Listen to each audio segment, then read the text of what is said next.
Good evening to you and welcome to this Thursday edition of the news on DBS Television. We shall begin by giving you the headlines and then followed by the details.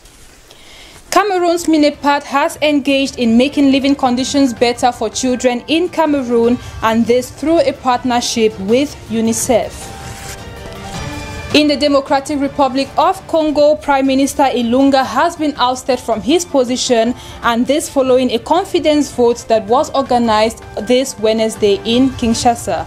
Those were the headlines for today. Details will follow in a moment, so stay with us.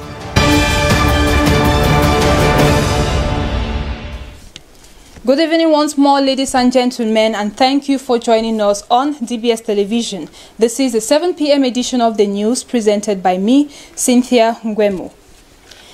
The government of Cameroon and the International Children's Emergency Fund UNICEF has signed a partnership to ameliorate living conditions for children across Cameroon. The Cameroon UNICEF national consultations for the period of 2022 to 2025 took place this January 28 at Hotel La Falaise in Bonanjo, Douala. Taking place between this international organization and the Ministry of Economy, Planning and Regional Development, the objective is to identify some loopholes in the national strategy of the 2030 development plan. Now listen to Asamba Ongodo, who is the representative of MINEPAD in Douala. The objective is to identify sources of problem in the framework of what is inside the national strategy of the development to 2030. Also in the line of the competencies of UNICEF, which are childhood, infant childhood, from 0 now to 35, because we took into account, the adolescents. And we have to see in terms of health, in terms of human being, in terms of capital development, what is about to be raised on and to take into account in order to make our operational very relevant. You have those of region who are vulnerable, the eastern region, the Adamawa, the northern and the extreme north, and now the northwest and the southwest, for the reason that we know, because they face some vulnerabilities and some problems that makes that they cannot be in the equal scale as the other region who are no problem. Since its creation in the year 2010, the Uro Tadmavu Government Primary School in Mayo-Sanaga Division, that is in the far north region of Cameroon, has been in a disgraceful state.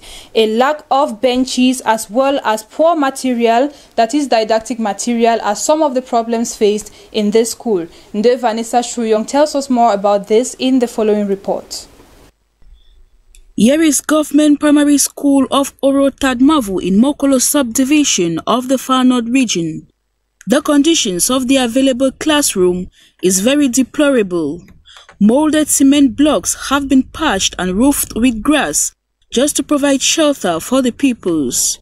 The school supervisor Mohamadu Haman says there are lack of classrooms, benches, teachers and other didactic material necessary to pass out knowledge to the children. He added they teach in extreme difficult conditions as the pupils have to sit on the ground to study. Even the state of the national flag with the yellow color, which stands for the savannas of the north, or meant to portray happiness and prosperity, has dichotomized. This teacher thinks they have been completely neglected. In 2006-2008, Plan Cameroon paid a visit in the Mayo-Sanaga division. They passed and pretended not to see us. Are we to also negotiate, or are we to also have a godfather? They have to look into our situation. Even the pupils are pleading on government to assist them. Class CMD. I am in class 6 of Duro Tadmavu. We are pleading on government to construct classrooms and provide benches for us with water points. I am called Halmatu. We wish that the government should come to aid to provide us with classrooms. Constructed in 2010 and officially recognized by the state in 2015, the government school of Oro Tadmavu has one state teacher and one PTA staff. The teachers are pleading on government to hurry to their aid as the situation might get worse with the coming rains during the rainy season. In the following report, Mange Venasius tells us how local populations in Kolomine, that is in the east region of Cameroon, locally extract gold found in that locality. How do they go about exploiting this gold is what Mange Venasius answers for us in the following report. This is Kolomine, a locality in Ngura subdivision in the east region of Cameroon. Here, there are large reserves of gold buried beneath the soil. This natural endowment has been considered as manna for the local inhabitants, for this has been a source of income for them through which they can meet their needs by exploring the precious metal. This is done locally with the use of rudimentary tools such as diggers to create gold mines, water pump to extract water from the holes, a shovel to carry away the soil, and grinding mills to crush the granules collected. They are later collected in bags, and the mixture, as these excavators explained, is then washed with water so as to separate the earth from the precious metal. This is ready to be sold, and this is gold. We remain in the east region of Cameroon, where the Minister of Housing and Urban Development, Celestine Kecha-Coutez, has recently paid a working visit to that part of the country in the town of Bertoua. This was to sign a partnership agreement with mayors of the various councils to better combat poor hygiene and sanitation in this part of the country. Nde Vanessa Shuyong has that story. It is a common phenomenon to see such heap of garbage in most cities of Cameroon and the East region in particular. This keeps the town of the Rising Sun very unkempt and unhygienic, making it difficult for inhabitants and vehicles to access the road. Some of the inhabitants are blaming the National Hygiene and Sanitation Company in charge of disposing such waste of neglecting them. This man says it's over 4 months the company has not collected the waste, decrying the conditions under which they live. Ça fait plus de 4 mois qu'Isakam a abandonné cette poubelle. Et vous voyez dans les conditions dans lesquelles nous vivons ici là, c'est insupportable. C'est terrible. Nous n'arrivons plus maintenant à bien manger, à bien respirer. Cette poubelle nous rend malades. Donc je ne sais pas pourquoi Isakam a abandonné cette poubelle. It is for this reason that the Minister of Housing and Urban Development, Celestine Kecha-Coutez, accompanied by the French ambassador to Cameroon, met with municipal councillors of Bertoua to find appropriate measures to poor sanitation in the region. A contract was signed between Mindu and the councils worth almost 8 billion francs CFA.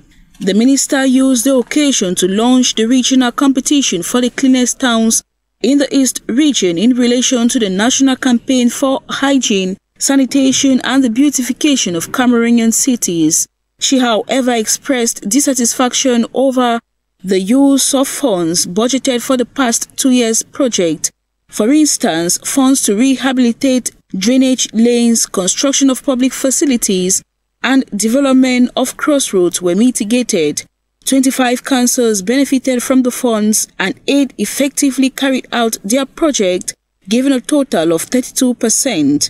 With the partnership agreement signed, both partners are calling on the total participation of the population to keep the East region clean and friendly to cohabitate.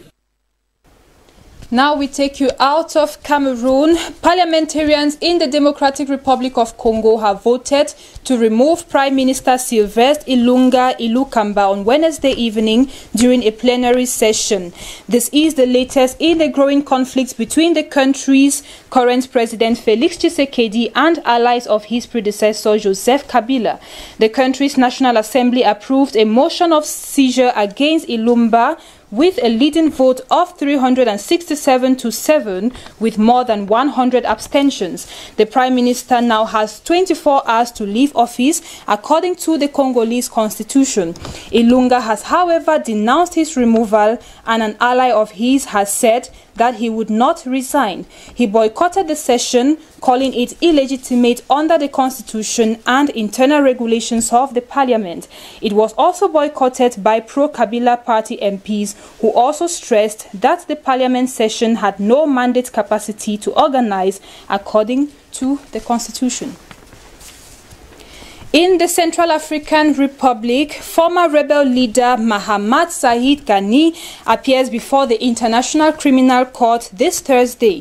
He was handed over to the ICC last Sunday by authorities in the Central African country.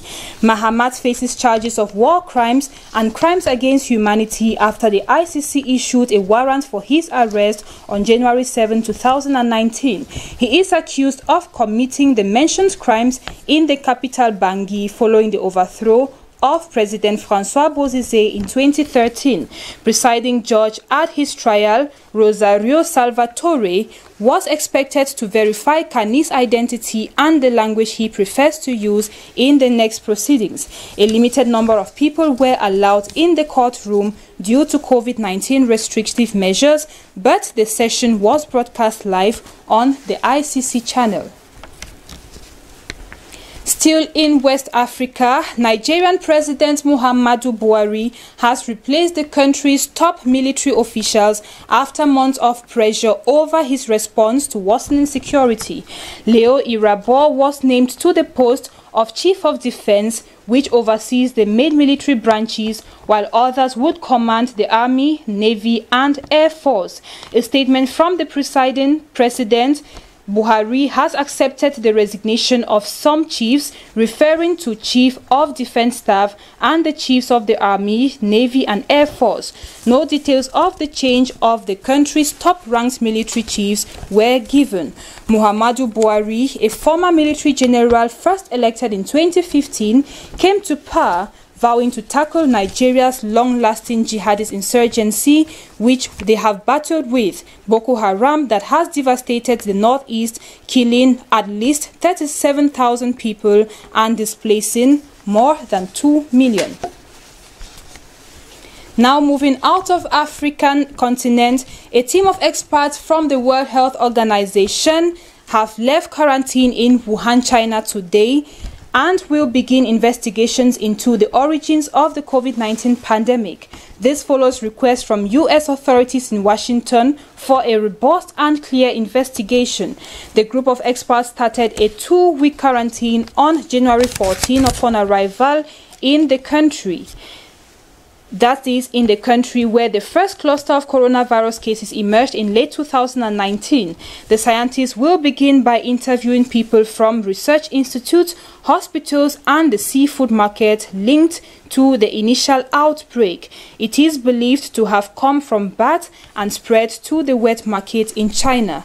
This research will rely on information provided by Chinese officials. The team, made up of independent experts, is to remain in Wuhan for 2 more weeks for the investigation. The team will be able to go out under strict medical supervision, continuous testing and restrictive measures. China has been battling a series of COVID-19 outbreaks over the past months.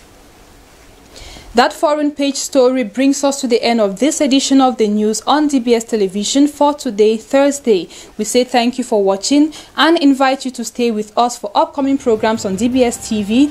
While waiting, good night and see you tomorrow.